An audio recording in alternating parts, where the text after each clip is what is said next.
बिस्मिल्लाहिर्रहमानिर्रहीम, अस्सलाम वालेकुम। My name is Waqas Asghar. आज की वीडियो के अंदर हम PN कैडेट पाकिस्तान नेवी के अंदर जो परमानेंट कमीशन की जॉब्स होती हैं वो कब अनाउंस होने वाली हैं और उसका पेपर का पैटर्न क्या क्या है, सारा कुछ आज इस वीडियो के अंदर देखेंगे। ये पोस्ट है, ये भी काफ़ी फेमस है क्योंकि ये भी बिल्कुल ऐसे जैसे पाकिस्तान के अंदर PMA लॉन्ग कोर्स होता है और इसी तरह GD पायलट होता है एयरफोर्स के अंदर, तो ये भी परमानेंट कमीशन है।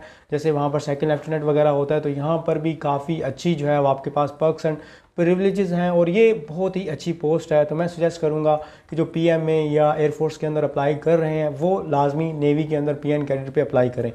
और इस वीडियो के अंदर हम देखेंगे ये साल में कितनी दफ़ा अनाउंस होती है, कौन से मंथ्स क्या होती है, आपकी एज कितनी होनी चाहिए, आपकी क्वालिफिकेशन कितनी होनी चाहिए, इसमें एलिजिबिलिटी क्राइटेरिया क्या है और सेंटर कौन कौन से हैं, कहाँ से कौन कौन से सेंटर में जाके आप टेस्ट दे सकते हैं, तो वो भी यहाँ पर देखेंगे। सिलेबस और पैटर्न क्या होता है, अगर इसकी प्रेपरेशन करनी है तो ज़ाहिर आपको सिलेबस और पैटर्न का पता होना बहुत ज़रूरी है। रिक्वायर्ड डॉक्यूमेंट्स, इससे पहले आपने कौन से डॉक्यूमेंट्स रेडी करनी है वो इस वीडियो के अंदर हम देखेंगे। मेडिकल टेस्ट किस तरह होता है और आपके फिजिकल टेस्ट के अंदर कौन कौन सी चीज़ें इंक्लूड हैं वो सब के सब हम इस वीडियो के अंदर देखने जा रहे हैं। एक बात मैं आपको क्लियर कर दूं कि अभी 2023 है उसकी बी जो है अगर हम देखें तो ये आपके सामने लिखा हुआ है कि 21 मई, यानी कि एक दफ़ा ये मई और जून के अंदर अनाउंस होता है। ठीक है, इसको आपने जहन में रख लेना है। एक दफ़ा आप इसमें अप्लाई कर सकते हैं मई और जून के अंदर, जैसे 2023 बी, क्योंकि A और B दो सेशन होते हैं, साल में दो दफ़ा अनाउंस होता है, इसलिए A B और लिखा जाता है और ऐड के ऊपर ये सारी चीज़ें लिखी हुई हैं, लेकिन ये 1 बाय 1 हम वैसे देखेंगे।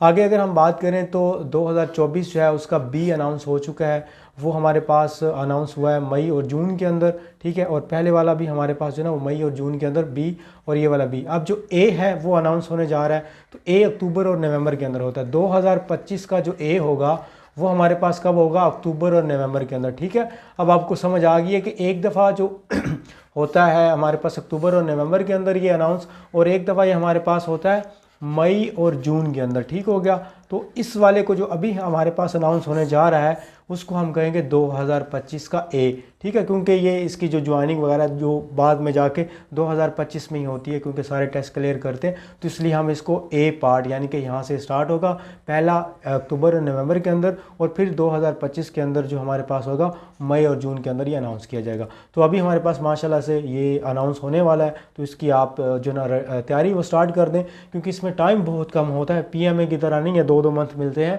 इसमें ऐसा टाइम नहीं होता, इसमें बिल्कुल थोड़ा सा टाइम होता है। अप्लाई के फौरी बाद जो है आपके टेस्ट स्टार्ट हो जाते हैं और उसके बाद बाकी सारे प्रोसेस स्टार्ट हो जाता है। तो प्रिपरेशन अगर करनी है वाकई, अगर आप सिंसियर हैं, तो मैं अभी वीडियो के अंदर जो जो चीज़ें बताऊंगा आप देख लीजिए। अगर आप वाकई इसकी तरह प्रिपरेशन करना चाहते हैं तो अभी से स्टार्ट कीजिए, लेट ना कीजिएगा। ठीक है, इसलिए मैं आप इस वक्त वीडियो बना रहा हूँ टाइम से पहले, मतलब बिल्कुल अभी गोल्डन टाइम है।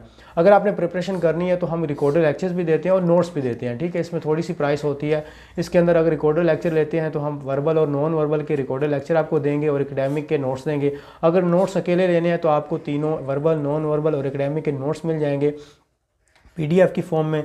फ्री व्हाट्सअप ग्रुप ज्वाइन करना है, उसका लिंक वीडियो की डिस्क्रिप्शन के अंदर अवेलेबल है। अगर आपने ये नोट्स वगैरह बाय करने, हमारे ये व्हाट्सअप जो है ना नंबर्स हैं, इस पर कॉन्टैक्ट कर सकते हैं। फ्री व्हाट्सअप ग्रुप लाजमी ज्वाइन कीजिएगा, वहाँ पर हम आपको मजीद इसकी इन्फॉर्मेशन देंगे, तो उसका लिंक वीडियो की डिस्क्रिप्शन के अंदर है, फर्स्ट कमेंट के अंदर पिन है, तो आप इसको ज्वाइन कीजिए। ठीक है, अभी हमारे पास ये हो जाता है टाइम्स जो है मैंने बता दिया, ये 2 दफ़ा साल में अनाउंस किया जाता है। एक दफ़ा मई और जून के अंदर ये अनाउंस हो चुका है, और जो कि 2004 का हमारे पास पार्ट नंबर बी था, और अभी ये अक्टूबर और नवंबर के अंदर अनाउंस होने जा रहा है, जो कि 2025 का पार्ट ए होगा। A B से मुराद ये होता है कि A से मुराद ये कि फर्स्ट टाइम और B से मुराद है सेकंड टाइम, ये एक साल में अनाउंस हो रहा है। इंटरमीडिएट आपकी क्वालिफिकेशन होनी चाहिए जिसके अंदर 60% मार्क्स होने चाहिए। इसमें भी 3 तरह के इंटरमीडिएट वाले अप्लाई कर सकते हैं, वो मैं आगे जाके आपको बता देता हूँ। सिर्फ और सिर्फ मेल एलिजिबल होते हैं जो कि अनमेरिड होने चाहिए। हाइट आपकी 162.5 सेंटीमीटर जो है ना वो होनी चाहिए, और सिविलियन जो कैंडिडेट हैं उनकी अगर एज की बात करें तो 16 ईयर 16 साल से लेकर 21 साल। सिविलियन से मुराद आप सारे लोग हैं। अगर आप सर्विस नहीं कर रहे कहीं भी पाकिस्तान आर्मी नेवी के अंदर, अगर आप नहीं हैं तो फिर आपको सिविलियन कहा जाएगा। अगर आप सर्व कर रहे हैं कहीं पर भी, पहले ऑलरेडी जॉब कर रहे हैं किसी भी गवर्नमेंट में, तो उसको हम कहेंगे 17 to 23 ईयर, उनको मतलब 2 साल की रिलैक्सेशन होती है, और वैसे भी यहाँ से फिर 1 साल कम ज़्यादा इंक्रीज़ किया जाता है 17 से लेकर। तो आप तकरीबन 16 साल अगर 6 मंथ के हैं, ठीक है, से मैं लिख देता हूँ यहाँ पर, तो आप अप्लाई कर सकते हो। मिनिमम यहाँ पर इतनी है और मैक्सिमम आपकी 21 ईयर होनी चाहिए, उससे आगे आप अप्लाई नहीं कर सकते। आगे हमारे पास PN कैडेट के अगर हम टेस्ट पैटर्न की बात करें तो सबसे पहले आपका इंटेलिजेंस का टेस्ट होता है, उसके अंदर 75 MCQs होते हैं, जिसके अंदर वर्बल और नॉन वर्बल को कंबाइन किया जाता है। 30 मिनट का टाइम होता है। तो वर्बल तकरीबन आपके आ जाते हैं जी 50 वर्बल हो जाएंगे, कभी 50 नॉन वर्बल हो जाते हैं, तो कभी हाफ एंड हाफ हो जाता है, तो कभी नॉन वर्बल ज़्यादा होते हैं, ठीक है, शेप्स वाले।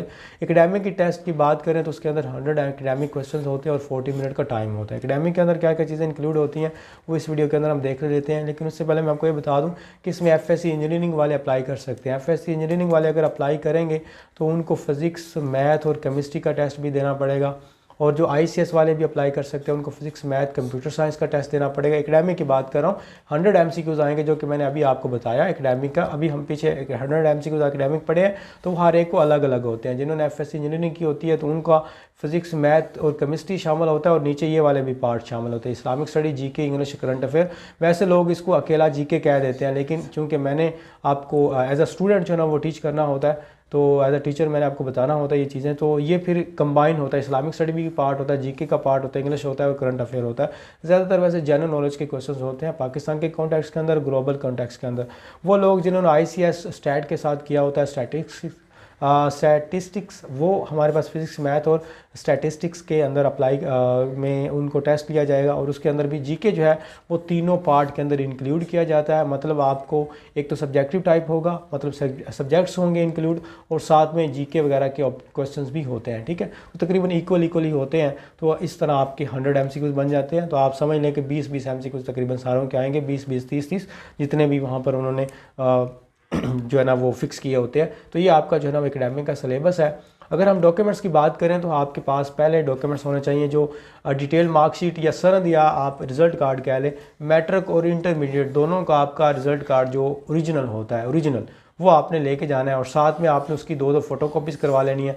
फ़ोटो कॉपीज़ का आपने टेस्टेड करवाना है। टेस्टेड आपने कहाँ से करवाना है? किसी भी 16, 17 या 18 ग्रेड के ऑफिसर से, चाहे वो आपके स्कूल का हेडमास्टर है, वो कॉलेज का प्रिंसिपल है, कोई प्रोफेसर है, या वो पुलिस के अंदर है, एग्रीकल्चर डिपार्टमेंट के अंदर है, बैंकिंग डिपार्टमेंट के अंदर है, वहाँ से आप टेस्टेड करवा सकते हैं। सॉरी। और सेकंड नंबर पर हमारे पास आ जाता है, अगर आप 18 ईयर से बिलो हैं तो बे फॉर्म लेके जा सकते हैं, और CNI अगर आप 18+ है। लेकिन अभी एयरफोर्स के अंदर जो उन्होंने ये कहा है कि आप बे फॉर्म एक्सेप्टेबल नहीं है, तो मे बी नेवी वाले भी अभी इस तरह की कोई आपके साथ एलिगेशन कर दें, लगा दें कि बे फॉर्म वाले तो अप्लाई कर ही नहीं सकते, स्मार्ट कार्ड होना ज़रूरी है। तो स्मार्ट कार्ड आपने तो बनवा लें, तो अगर आप 18+ हैं तो फिर आपने CNI लाजमी बनवा लेना, ठीक है। अगर आपका बना नहीं हुआ तो अभी आप टोकन ले लें नादरा से, वो आपको 1 या 2 मंथ का टाइम देंगे, तो वो टोकन भी आपका चल जाएगा।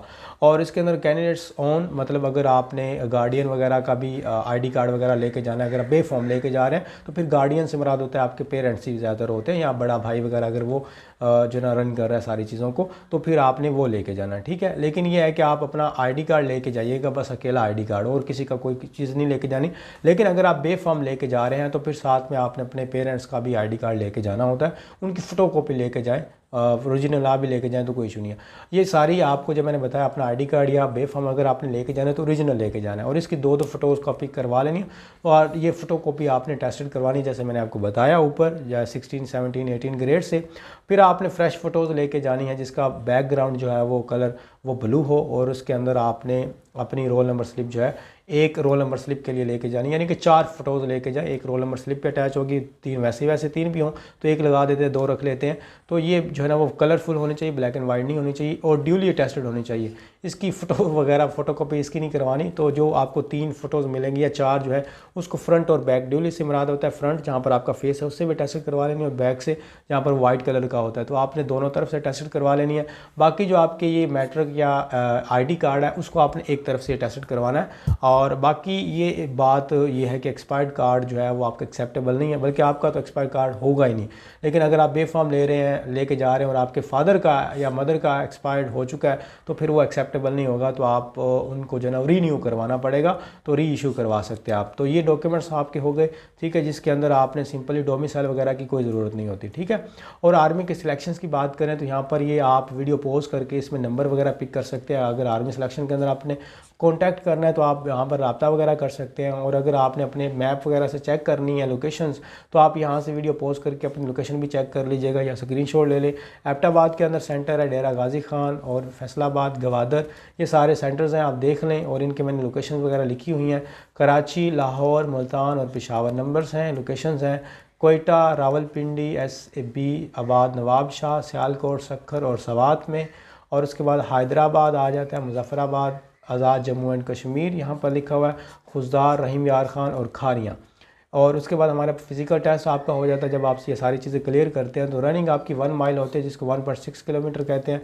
8 मिनट का टाइम होता है। पुशअप होती हैं 15 2 मिनट के अंदर करनी होती हैं। सिटअप्स होती हैं 15 2 मिनट के अंदर करनी होती हैं। चिन अप्स आपकी 3 होती हैं और उसको आपने 2 मिनट्स के अंदर करना होता है, ठीक है। पुल अप्स नहीं होती, इसमें चिन अप्स होती हैं। मैं आपको ये पिक्चर्स के फॉर्म के अंदर ये एलेबोरेट कर दूंगा। अभी मैं जस्ट आपको एक जनरल सी इन्फॉर्मेशन दे रहा हूँ।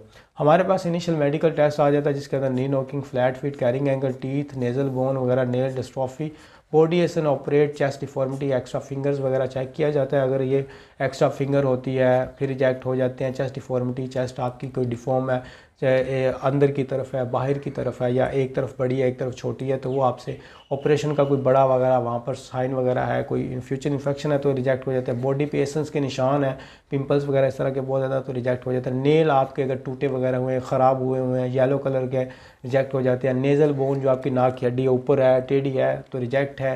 टीथ जो है वो आपके बिल्कुल कीड़ा लगा हुआ है और इस तरह अजीब से ही हैं, तो रिजेक्ट हैं। कैरिंग एंगल ये आपके जो कोनी होती है, इसकी जो हड्डी है बाहर वगैरह निकली है, बाजू सीधा नहीं है, तो रिजेक्ट है।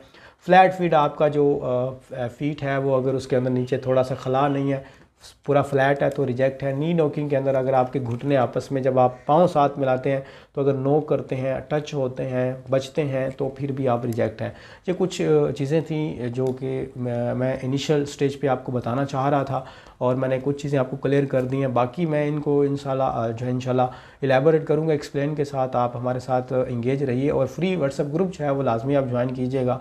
उसमें आपको काफ़ी ज़्यादा बेनिफिट्स होंगे, काफ़ी ज़्यादा आपकी क्वेरीज जो होगी और जो भी आपके क्वेश्चंस होंगे हम इंशाल्लाह उनको क्लियर करेंगे। कुछ ना कुछ हम फ्री क्लासेस भी आपको प्रोवाइड करेंगे। अल्लाह आप सबको कामयाब करे। कोई बात पूछने वाली कमेंट बॉक्स में पूछ सकते हैं। Thank you. अल्लाह हाफिज़।